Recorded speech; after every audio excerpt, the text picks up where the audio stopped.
Welcome back to CodeCraft by MAK. In the last video, we learned what Python is and why it is so popular. Now it's time to get hands-on.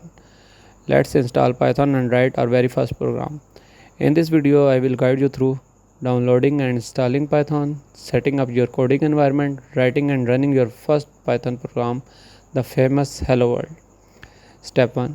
Go to the official Python website at python.org, click on the downloads section and choose the latest version. If you are on Windows, just click the big yellow button. Mac and Linux users can also find installers on this page. When running the installer on Windows, make sure to tick the option that says Add Python to Path.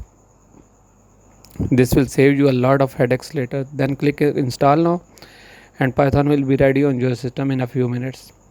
Next, you will need a place to write your code. Python comes with idle, that is integrated development and learning environment, a simple built-in editor, but you can also install VS Code, which is one of the most popular and powerful code editors. Now let's write our very first Python program. Open the editor and type print hello world like this. Then hit enter and you are done. You wrote your first program and that's it. Now you have installed Python, set up your editor, written your first line of code. In the next video, we will dive into Python basics, that is variables, data types, and writing simple programs. Don't forget to like, subscribe, and hit the bell icon so you don't miss the upcoming lessons right here on the CodeCraft by MAK. Thank you.